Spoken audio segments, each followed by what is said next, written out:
Hello again, here we are with another replay commentary. I know it's not everyone's thing, but sometimes some games are just interesting enough that I want to share them with you, even if they weren't on stream. In this one, as you can tell in the title, we're going to have a bit of shield trouble. Even on an AP champion like Gwen, I end up having to buy a Serpent's Fang, and as you may see later on, it does seem to do quite a lot. Naturally, Gwen as an auto-attacker is not the worst person to buy a Serpent's Fang on. In fact, in the early days of her release, I was building plenty of AD purely for fun. In fact, I might do that again soon, because Gwen is hella fun to play. With our rather hilarious invade and Tryndamere pinging his passive as ready, as good, we're going to go ahead and start our lane in top lane. We're fighting a Garen, and we're using Grasp. Now, he's going to try and entertain a little fight here, and anyone that played on Gwen release day knows that you don't mess with Gwen's fucking E. Gwen's E gains on-hit damage, attack speed 20%, and attack range as well. So she's doing lots of damage at a longer range, and doing lots of damage rather rapidly. At level 5 of E, you get 80% attack speed, which is a bit insane, and this Garen simply did not respect Gwen at all. Once Gwen's E is active, you should probably refrain from doing longer fights unless you're a champion that can actually excel at that. For example, in a ranked game that I've probably uploaded or will upload, I have quite a bit of trouble with fights with a Kled. You may also notice my rune, Grasp of the Undying. So we're going to be using that to stack Grasp, stack some health. We'll be taking some tanky items like Frostfire Gauntlet in this game, as I do like to do on Gwen. Of course, I love Divine Sunder as well. Kind of tanky, big damage sheen items to go on Gwen. We do a lot of QE to make to get that kind of shock value and get some of that true damage onto Garen before he can really react. And if he really doesn't react, then we can even get an extra little Grasp proc there. But if you use Gwen's E to gain some extra range and dash, you can quite often just kind of sting them with a quick slash of Grasp. And if you can then proceed to attack them a bit more. Olaf just kind of comes in and we'll attack him a bit. I missed my Q, which is a bit sad.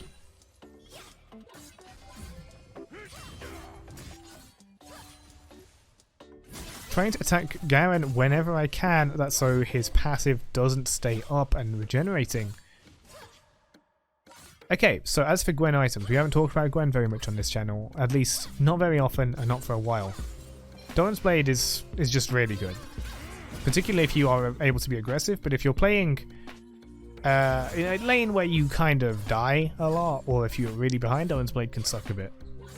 However, as long as you aren't selling the Doran's Blade, you'll manage to gain some value from it at some point because the Omnivamp is very good. Now, in this game, a lot of our teammates don't do very well, but it's actually the person with the most kills that ends up being arguably the worst player on the team for a number of reasons, even if he does bring a lot of power. I wonder who that could end up being. So, keeping some pressure on the top lane. Beeping up the CS, keeping Garen down. Of course, you know that even a Garen with very little gold can still buy a simple item and charge at someone and be threatening. So we're going to go for a Nash's 2 first. I really like Nash's 2 first because I max E on Gwen first, actually. Very fun idea to do. So the extra on hit, the extra attack speed, even a recurve bow and the extra AP as well are all very helpful. But you don't want to neglect AP on Gwen. A lot of people say that Gwen has terrible AP ratios. I think this is just wrong. This means that you need to start hitting your Qs and Rs a lot better. As AP scales your true damage, and if you're able to land that true damage, then that's really good. You can keep people in your true damage a little better, or at least get a bit of a better shot at it by slowing them with R, repositioning with E, and slowing them with items like Frostfire, Everfrost. I've never played with Everfrost on Gwen, and things like that. Even Blade of the Ruined King if you're going that route, so probably not the best. Garen starts hurting a little bit more. Whilst we're pushed, just gonna back, get the recurve bow, a bit more power.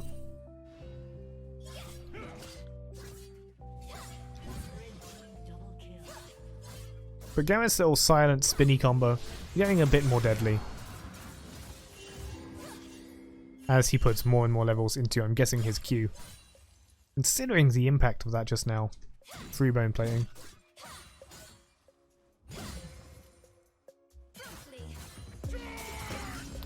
Overall, I don't want to do an extended fight with Garen unless my W is ready to give me some extra armor. By the way, if they ever nerfed the armor and magic resist just straight off, they just removed it from Gwen's kit, I'd actually be quite happy. I don't think she really needs it. The harder the champion is to play and do well with, the more I'll end up enjoying them anyway. To a point. Okay, so we end up in a bit of a fight in the enemy jungle. Unfortunately, not much happens, and I end up just kind of dying 1v2, so that was a bit sad. Give the enemy a Rift Herald, and we're off to our bad start. You can see that the enemies have a 5-0 Tryndamere, a 3-0 Olaf, a 5-4 Cogmore, and our Garen has just gotten his first kill. Lucian is 5-4, and we'll need him quite a lot this game, but he does end up giving it away to be a bit of an idiot. Now Garen leaves his lane for a bit too long, and I'm a Nash's Tooth AP high attack speed champion, so I'm going to take it rapidly, and so I do. Unfortunately, bot lane's already lost their tower, so that's not the first tower blood. But while I'm here, and while Olaf is messing around bot lane, I can go ahead and take his blue buff.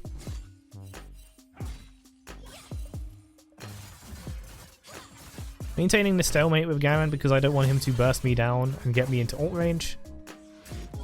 With Conqueror, you could absolutely probably survive the Slugfest, but I don't have Conqueror, I do have Grasp. I think it's a really cool rune you can poke with. We end up winning anyway. You can see that I used my W for the armor and red resist.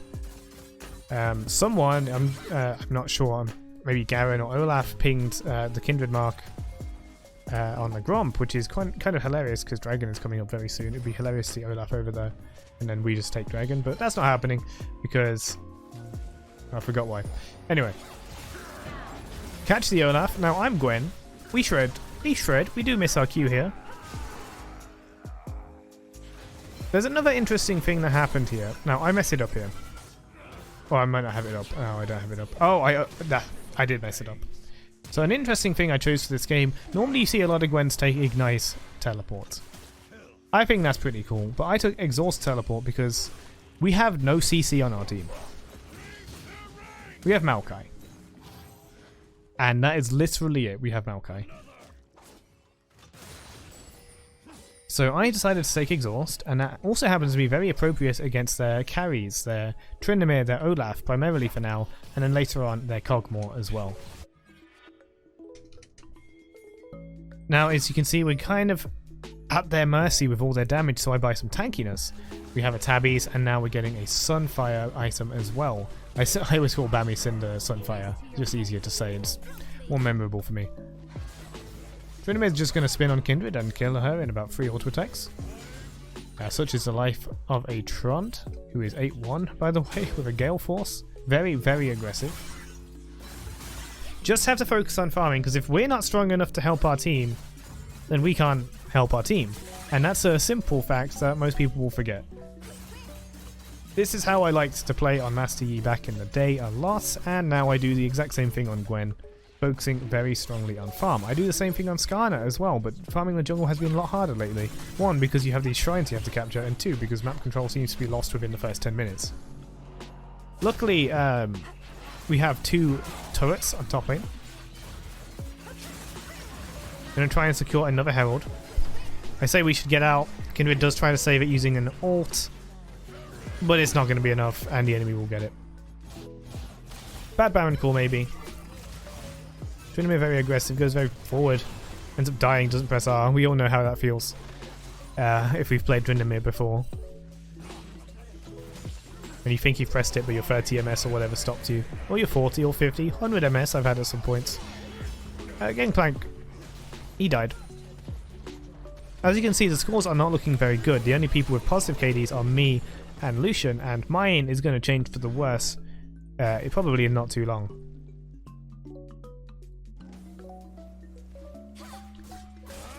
Still need to keep farming, get the Frostfire. Frostfire on Gwen is really nice because she has a lot of damage kind of regardless. She is somewhat gold reliant, but as long as you're landing Qs and you're able to auto attack and you have some kind of damage item, you are going to be relevant.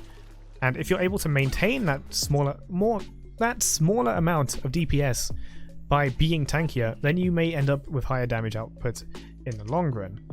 Usually not, because sometimes when you'll see someone with high AP, they're just going to be shredding the entire team while surviving. But if that ends up with you dying, like Gwen I fought in a video I think I've recorded, and should already be uploaded, just waiting to go public. Okay, so here I make a mistake. By pressing W, but Kog'Maw walks into the W. People aren't as dumb as they used to be when it comes to Gwen's W. This does bait them a bit closer, and we do get a kill on the Kog'Maw. That's kind of big. He did have a huge bounty, very much worth it, and it was my bad on trying to play like the old days when people had no idea what Gwen's W was. Now people do know. You just have to walk up and watch. It looks for him. It worked for him. Now, I would have probably died to Kog'Maw anyway because he had shield bow, but it would have probably been a little easier for my team. On the other hand, it might have been impossible for them to kill Kog'Maw if Kog'Maw backed away because he was low health in the first place. Who knows?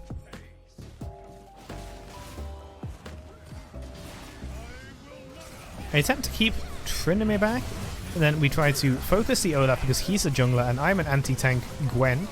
We see Kog'Maw off to the side, trying to maneuver my W, but then I just get slapped by a feather.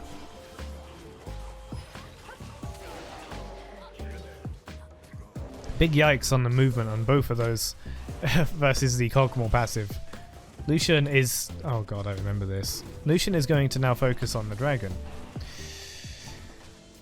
Now, when the dragon gets very low, he should probably make sure that he has a way to secure it, or he can just make sure that his auto attack cooldown is so slow that Rakan can steal it. Like he knew Rakan was there. It was just sad, really. Anyway. Oh yeah, this Rakan. If you're feeling bad about talking shit about Lucian, don't worry. He was flaming like the whole game in team chat.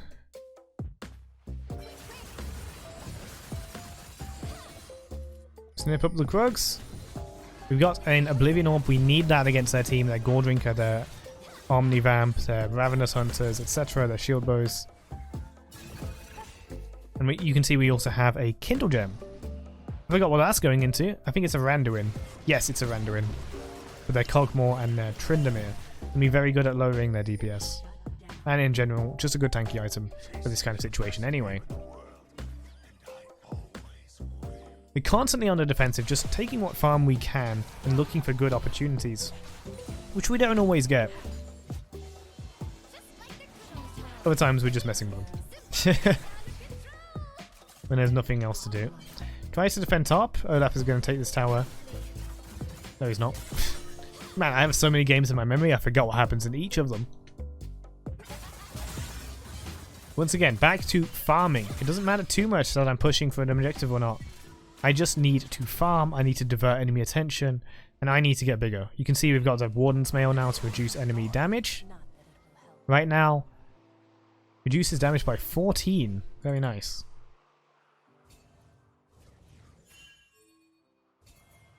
I can go into Frozen Heart as well, which would equally be a very good item for this game. But against their true damage in Olaf and magic damage in Kog'Maw, it's not quite something I wanted to get over the Randuins. I figured Randuins would be a better pick. Enemies engage with the Shurelius, and that leaves the Kog'Maw exposed for me to just go all in on him. And when a Gwen goes all in on you, you are dead if you stand there like this Kog'Maw did. The shield bow gave me a little bit of trouble, but not too much trouble. We're doing damage to Olaf, but he gets saved by his Stellax there. But with a little switcheroo, able to finish them all off, no problem. We've managed to finish our Randuins, and now Tryndamere is going to be a lot less lethal on our team, supposing I use it correctly. That's the idea anyway. Absorb as much farm as possible, remember? Oh, I was going to. And then we end up in a bit of a fight, and this time the Kog'Maw does destroy me. You can see the shield bow, how much value, how much damage the Kog'Maw outputs at 1810. With that much attack speed, the Wit's End as well, defending against the magic damage. Gwen is about a third magic damage, which isn't as high, actually, as people seem to think she is. I know that is high, but people seem to think she's like 100% true damage. I've heard people tell me that you shouldn't even bother with magic resist against the fed Gwen. Not true. Only the center of the Q is true damage, and it's flat. It does... I think some people believe, even I believed for a little bit, that Gwen's Q, the center of Gwen's Q, because it applies both her passive and does true damage, you think that her passive, the percentage health damage, becomes true. It doesn't. At least from my practice tool tests. It seems to stay magic damage, and the true damage is purely flat. So you can build health against Gwen. Build health and magic resist. You'll be fine. Unlike Fiora, who's actually does build AD scale a ratio that does true damage. Yeah, I have more problem with that one. Particularly in laning phase.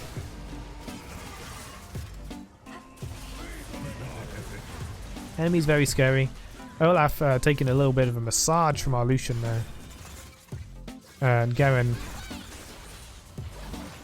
just enjoying the needles, I suppose. But while all this happens, we are just getting tankier and tankier. Well, I am anyway. We're getting more and more fed. We're eating up super minion gold. And even against their 4 dragons, it looks like we might be able to do something. I go on to this guy. I want you to look. I've used exhaust. Here comes his shield bow. And I'm outside of the W, but then I bring it back in like a bit of an idiot, but I can't help it because he's gone out of range. So I automatically end up chasing, but oh my, all I would have done is extend my pitiful life for a little bit longer. Whatever will we do against shield bow? Oh, but then Lucian just kind of kills everyone.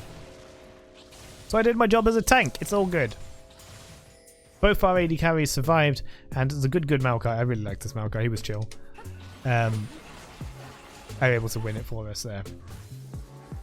We aren't able to really achieve much outside of the gold and shutdowns. But Tryndamere doesn't press R. It's like the 5th time now.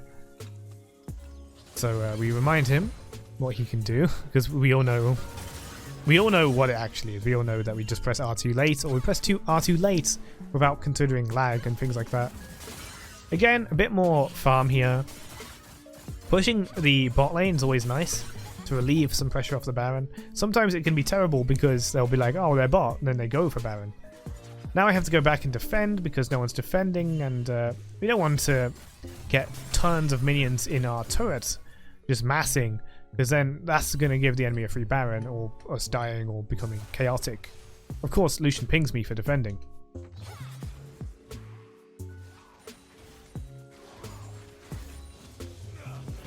Enemy once again pushing forward, Gangplank getting a cheeky barrel, and actually getting some gold there. Very nice. Do a little damage. We're looking at this Olaf who's very far from the other people on the team, so we're just going to shred him using Gwen's amazing percentage damage there. Kog'Maw doing a ton of damage onto Kindred, who does have a Guardian Angel. Luckily, Lucian does do enough damage. He is 20 kills to be able to finish off this Kog'Maw here, even through the shield bow. And that makes it a little easier. We were able to survive, hold on to our inhibitor, and just not die. Now you can see I bought a serrated Dirk. When we realized the shields are too much, we have to get rid of them. The Sterax on Olaf, the shield bow on Kog'Maw, the Sterax on Garen. We have to get rid of this stuff. Now I kind of attack through the dragon, which I probably shouldn't have done, but it was very hard to get into Olaf and to attack him. I'm able to finish him off here. Now, unfortunately, I'm unable to get the hit on the dragon here, and I'm going to die to an Elder Drake proc. Which is a bit of a shame, because otherwise that could have been our Elder. Luckily, most of them weren't here. We back off in good timing. Kindred pings Baron, because 3 of them are dead, but we're missing our damage, and our bot is down here, so we can't do it. So, yeah. Kog'Maw back here. Kog'Maw looking around. Kog'Maw doing stuff, probably. Whilst we wait for me to respawn. Now I've got the Serpent's Fang, and you'll see in the next fight just what it does. You can also see that Gwen is now huge. Thanks to the Frostfire passive. Which I just find kind of funny. Okay. Bit more farm, hopefully finish off Morello before the game ends. Now you can see, here's a Cogmore, here's a Cogmore. We're fighting him, he's a bit out of position. He was running away, he was trying to reposition, but he went the completely wrong way. Look at that tiny shield bow. Pathetic. Apparently reduces it by half, that doesn't look like half. I guess it's half plus whatever damage just was dealt by Lucian. But a pathetically tiny shield that he can't do much with. Now we can easily shred Baron with several sources of percentage damage and lots of attack speed. This is our comeback. No longer will we be oppressed within our nexus, within our inhibitor. Go ahead, shred some of that off, push the top lane a little bit, give the enemy something to think about, finish off Morello, and now we're going to go have some fun. Become a big doll, that's apparently what I wanted to do in this little wait for some kind of standoff or minions. You can see Garen kind of treading about here. Olaf appears, and that's the kind of guy that I shred, so we just eat him. He runs around confused for a moment. Go on to Cogmore, he just dies. You can see the shield has no value. Tryndamere appears behind, and he does press R this time. Too bad, he's Tryndamere. Tryndamere does nothing but auto attacks. I know this too well because I used to play a lot of him. Melee carries even back in the day kind of weren't good. Simply because they don't do anything. All they do is auto attack, and if your auto attacks are made worthless by a Randuin, what even is your life? Lucian dies, which our team kind of enjoyed. Big Gwen is going to go ahead and tank 2 turrets whilst we shred them down and take the Nexus. Call a GG. We win.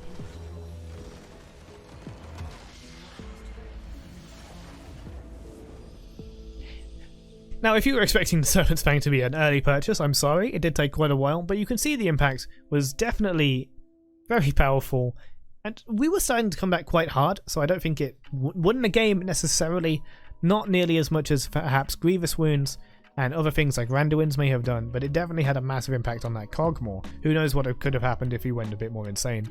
Anyway, I just thought this was a funny game that I'd like to share. I really enjoy Gwen, and I would have liked to upload more Gwen content on the channel. And hey, maybe we will soon. Lethal Tempo on Gwen sounds like it's going to be amazing in Season 12. Really looking forward to that and hope you are too. If you are, be sure to like this video to support the channel and subscribe for future videos. Ring the bell so you'll know when they come out. Thank you so much for watching this video, and I'll see you guys in the next one. Take care, and bye bye.